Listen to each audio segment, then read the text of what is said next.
I want everyone, hopefully on this episode, to be questioning, why do you do what you do? Why are you getting up every day and going to work? Why are you scrolling on social media? What is the purpose of that? You know, and just constantly check in with that, contemplate that. Understanding your why can shift, it can realign, it can get focused, it can zoom in. There's a lot of things that can happen, but it all starts, to Alan's point, with that initial understanding of, why am I doing this? Why is it important? Why does it matter? Why aren't I doing this? Why does it matter? All of those happy things. Next Level Nation, welcome back to another very special, as always, NLU Weekly Live podcast. Week number 124, Alan. Do you believe it? I do, man. It's that's 2 full years. 52? More than two no, years. More than 2 full years. Yeah. 52 and 52 is 104. So we're going to be up on 3 years here pretty shortly. Today, for the 124th week, when's the last time you checked in on your why? I have realized this about you and I, Alan, and I don't mean this with any ego. When I go on other podcasts, one of the questions I get asked most often is, how did you guys get to 1,000 episodes? That's probably the number one question I get. How did you create a profitable business? And how have you done this for the last 5 years? Like, you guys have never missed an episode. How does that happen? And I always say this. People say, there's a lot of answers people will give. They'll say, like, well, you must love podcasting and you have a business partner and whatever it may be. And I always say this, well, it's our why. We have a bigger, deeper, more connected why than a lot of people. We've seen a lot of people start shows and not do them anymore. We've seen a lot of people start businesses or YouTube channels or Instagrams and not do them anymore. I think it's because their why wasn't there in the first place. And every time I get asked that question, that helps to extra remind me of our why. And I believe that is the number one reason we actually have gotten to and are continuing to get to where we want to go. So we figured, you know what? We'll jump on here. We haven't talked about why power in a long time. That's what we're going to do tonight. Kev, you asked me recently, he texted me something and he essentially said, how did you know that mastery was the most important thing to achieving your dreams? And you can't just say that's the way it works. And I ended up unpacking like quite a bit via text, so I'll be brief about this. But the tail end of the message of my answer was, if we want to have a better, brighter world, the only way to do that is to convince people, to help persuade people. Maybe convince is the wrong word. Get people, lead by example, to realize that improving themselves is the only way that they can improve their life. And if everyone were to improve themselves, it would improve their lives. And if everyone improved their lives, it would improve all of our lives, right? Imagine a world full of happy, healthy, productive, fulfilled people who are living deeply meaningful lives in a way that is congruent with their unique gifts and talents. That's the world that I one day want to live in. And really, at the end of the day, that's our why. I remember when I first found self-improvement, it was after I was 26. I got in a bad car accident. And most of you know my story, so I won't get into it. But I remember I found Tony Robbins' TED Talk. If you've not seen it, I highly recommend it. It's all about why you do what you do. What is your motive for action? That's his words. And then there's a book by Bronnie Ware called The Top 5 Regrets of the Dying. And it got me to reflect on why I do what I do. Why did I go into corporate? Why did I have these big goals and dreams to be in tech and to be an engineer? And the reason I wanted to be an engineer is because I knew from a young age, my mom taught me this, best lesson I've ever gotten. She sat me down, she said, Alan, you can be a CEO or you can be a farmer. I'm going to love you either way. But if you shoot for CEO, you can just wake up one day and decide to be a farmer, but it doesn't necessarily work the other way around. Aim high and you'll have choices. Best lesson I've ever got. Aim high and you'll have choices. And so I had a choice. At 26, I had a choice. I had a lot of money in the bank account. I'd done really well. I had my master's degree and my bachelor's degree in electrical and computer engineering. I had a lot of mentors. And so I had a choice. And so I went all in on holistic self-improvement. And I went all in on trying to help people improve themselves so that they can improve the quality of their lives. Because if there's anything this world needs more, it's more people who are deeply fulfilled and who are improving every day. And we've created an entire business built on that. built on this one simple idea that we can be a mentor in people's pockets from anywhere on the planet every single day, completely free. It's exactly the guidance we would have needed when we were kids, and we can build a better world together by improving ourselves. And that simple idea is still, to this moment, why we do what we do, and that's how we got to 1,000 episodes. We didn't do 1,000 episodes to do 1,000 episodes. We did it for a greater purpose that was so far beyond just us. And I think that if you don't really have that, it's going to be difficult to stick out the long run. Well, even that word purpose, the why you do something is the purpose for doing it. Right? Mm-hmm. That's the ultimate thing, is why is purpose. I just shared on my story a couple, I guess it's like a carousel of some of the pictures that Taryn and I got done when we were in Colorado. And there aren't any of these out yet because I think the team is still working on them. But we went to this little waterfall. It's called Little Hawaii in Telluride, Colorado. And we park the car and we look on All Trails and it says it's like 1.1 miles. That's what one of them said. And then one of the other things on Google said it was like a 5-mile round trip hike. And Taryn had her wedding dress on and I had my suit on. And it's like, I don't know, it was probably like 90 degrees out that day. And we begin this hike up the side of a mountain, and not really a mountain, but just think of, it's kind of like Wachusett, like that kind of hike. And we're walking and we walk by this group of people and we say, hey, we're looking for the waterfall. Are we close? And they're like, oh no, you got a ways to go. And we're like, okay.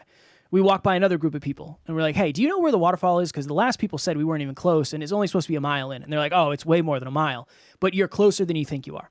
And we keep hiking. And eventually it gets to the point where we run into, there was a couple of parents hiking with their children. And they said, oh no, we know exactly where you want to go. Follow us and we'll lead you to the path. And we're like, hell yeah, this is awesome. We're making progress. And they proceed to lead us to a path of 2 fallen trees over this river. And we're like, oh, okay, this isn't the waterfall. And they said, no, you got to walk through this path, and it's probably like another 10 or 15 minutes. And we proceed to basically bushwhack our way through this jungle here. And we get there, and we eventually go into the water, and there's the video of Taryn and I walking through this stream. The purpose of us doing that, the why, is much different than if we were just going out for a jaunt that day. The purpose behind that was, well, we want to make this a memory. I mean, Taryn is wearing an expensive dress. I'm wearing a $1,000 suit and like really nice shoes. And here we are just hiking through the jungle. The purpose of that was something different than if we were just going for a regular walk, or, you know, you wouldn't necessarily go out in the rain in your wedding dress and your suit, but the purpose, the why power was much greater because we were looking forward to it, because we had a photography crew with us who were taking pictures. They said, we found this amazing spot. It's going to be a pain in the butt to get to, but the purpose was great enough to make us want to actually do that. And I think that's just a good analogy.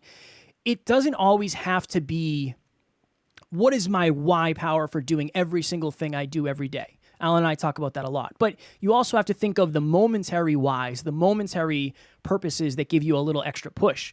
Alan and I did our 10-pound in 10-week challenge. The why power, the purpose of that, a lot of that was because we wanted to stay accountable. And we wanted to show the example to our amazing community that, look, the power of accountability is way stronger than most people realize. It's scary, but that also creates the necessity to do it. It's super, super powerful. I mean, and that's the thing that, so why were we both able to achieve that goal?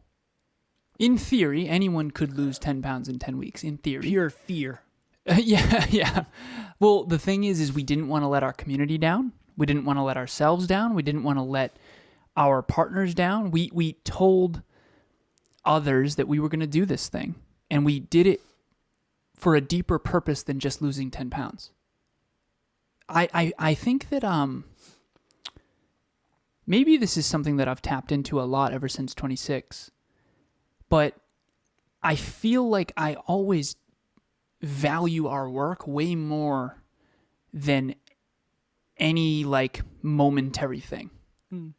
Like this one podcast episode right here, it's a part of our body of work. It's a part of our legacy. It's imagine, like seriously, imagine a kid who stumbles across our podcast. I'll use this story. So I was in Walmart grocery shopping this Sunday, and I'm in my gym clothes. I've got my hoodie on and I've got my hat and I've actually got sunglasses on too because it was pretty sunny out yesterday, even though it was dark by the time I ended up leaving. Were you wearing sunglasses inside? I was. Yeah. Oh my God. I know. I don't know if I can do this business partnership anymore. Sunglasses inside? I don't usually do that. Goodness. Do that. I know. I had my hat down and everything. I just didn't want to be interrupted because I still live in the same town that I grew up in. So I just kind of wanted to be by myself. It was a solitude time. Hey everyone, I'm Helen Baker from Melbourne, Australia. I'm an entrepreneur and a client of Alan's from Next Level University.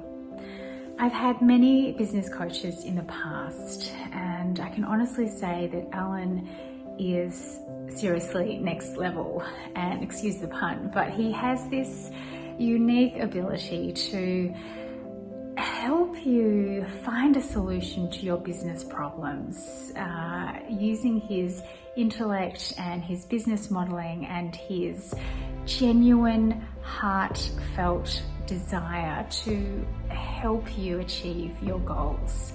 I can be vulnerable with Alan, I can share anything and feel comfortable in his presence, knowing that at the end of our coaching sessions, I feel empowered to do incredible things. So if you're looking for a business coach, I highly recommend Alan because his advice and his ability to coach you will be instrumental in achieving your success. So anyways, I ended up taking them off. I'm checking out at the self-checkout, and I do this every single Sunday for the most part. So this person kind of knows of me, and I have these Zoas that we buy, and you can only buy them individually. You can buy them in bulk online, but it's the same price, and it's like kind of a whole thing. So anyways, I've got a bunch of these things. So the lady comes over to me and she's like, hey, do you want me to just quantity purchase those? Like, how many do you have? And I was like, okay, well, I got 7 of each flavor, and there's 5 flavors, so 35. And she's like, okay, cool, let's just do a bulk, order. So she plugs in the numbers, and she's like, oh, what do you do? And we started talking. I ended up telling her coach, consultant, podcaster. She's like, oh, you have a podcast? I was like, yeah. She's like, are you on Spotify? I was like, yeah. So she looked us up, and she ended up talking about how her husband's in engineering and computer science, and how she asked me, she's like, well, to be a coach and like a consultant, do you like have to go to school for that and this kind of thing? I was like, well, I do have my master's in business, but I have a lot of clients that didn't go to school for business, and they all started businesses as well. And so we're having this deep conversation, right? And she might be a listener. Who knows, right? Maybe in 2, 5, 10, 15 years, maybe that was the day that she found Next Level University, and maybe that was the day she started to question whether or not she should chase her dreams. I think about talking to Amy 5 years ago, or 4.5 years ago. She messaged me on Snapchat, and she talked about like wanting to go back to school. Or, before we had ever met Jenna, or there's 1,000 other examples of people who we met, and it seemed like a small, seemingly insignificant interaction just on a regular day, and it's changed the trajectory of their entire lives. And I think about that all the time. Now, is it possible that that person never listens and goes about their merry way and it doesn't change their trajectory at all? Totally. But I don't like thinking like that. I like to think about what my life could have been had I had NLU in my pocket when I was a kid, or what our life would have been had we not had each other on our podcasts early on, or what my life would have been like had I not DM'd Emilia when I did. Those little choices change the trajectory of everything. And I like to believe that our work really can change someone's life forever.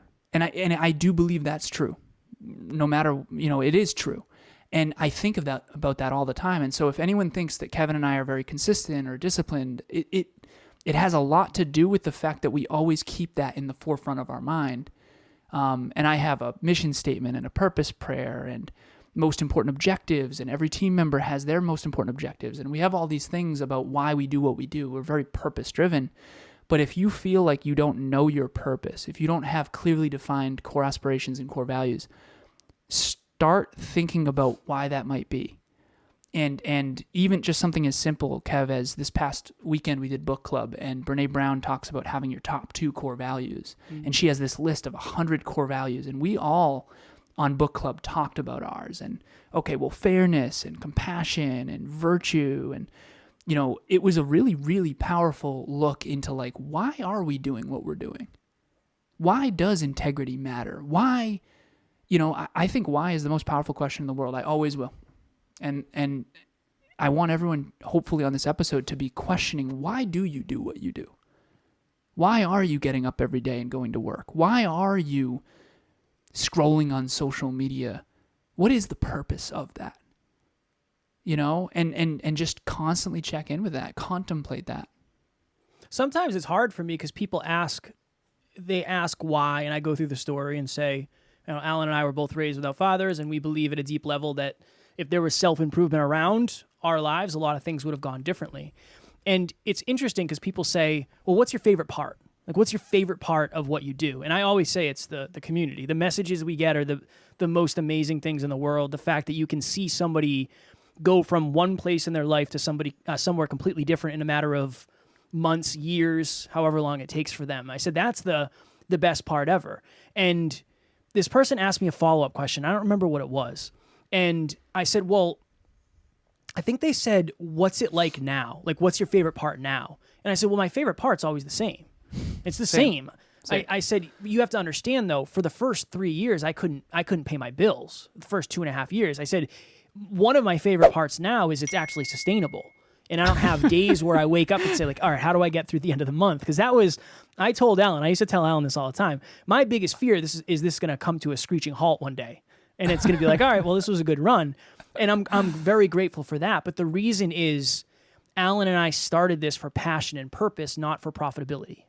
We started this because we love doing it, and then we found a way to make it profitable. So this is one of my favorite things. I've said this on the podcast before, but I think it's very important for people to think of. If you're starting something, so get your P's in the right order. That's my hook. Make sure you're starting it for the right reason. Don't start something for profitability and then say, okay, well, why am I doing this? Oh, yeah, because I'm super passionate about it. Because you're probably not going to last. But if you start something because you're focused on passion and you're focused on purpose, and you can find a way to make money, you can find a way to make a living, you can find a way to find a business partner, whatever it is, you're way more likely to succeed because you're actually doing something based on your why. And I think that's just super important. And I do believe we are good examples of that because that's what we're doing every day. That's what we talk about before these episodes. I said this to Alan. We have been doing numbers and math and finances all day since 10 a.m. until 5:30. We were doing numbers and finances, spreadsheets. And I said, Alan, the last thing in the world I want to do right now is podcast. I do not want to do this, but I refuse to let the amazing community that we have down because every day, from anywhere in the world, for free, no matter what, that's the goal, no matter where you are. So that is the ultimate goal, and that is the ultimate purpose, and that is the ultimate why. You have 36 seconds. Oh my God. That went by so fast. Right? 20 minutes. Crazy. My goodness. Okay. If I only have 36 seconds, what's something that I would share with our listeners?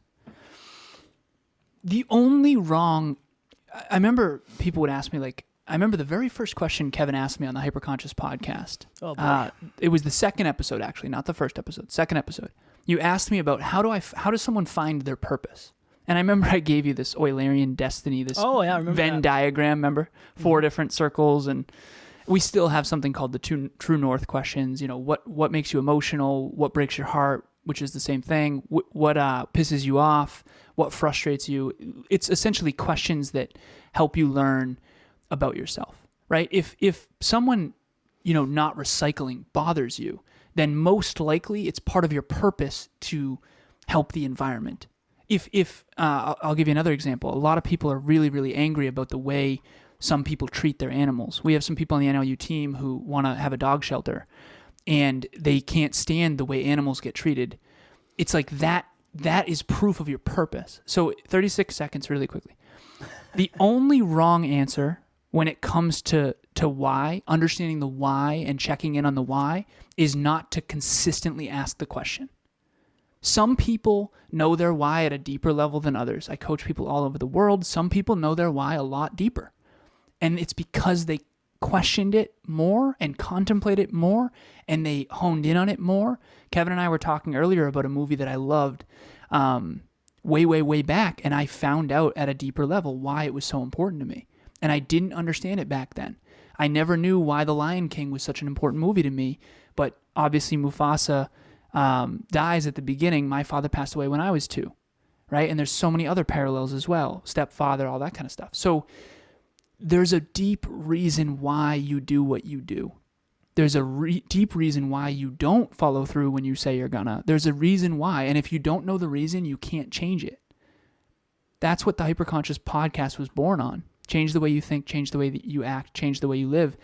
But the only way you can change something is understanding why it is the way it is. If you know why your car is broken, you can fix it. If you don't know why it's broken, there's nothing you can do. And the same is true for your life.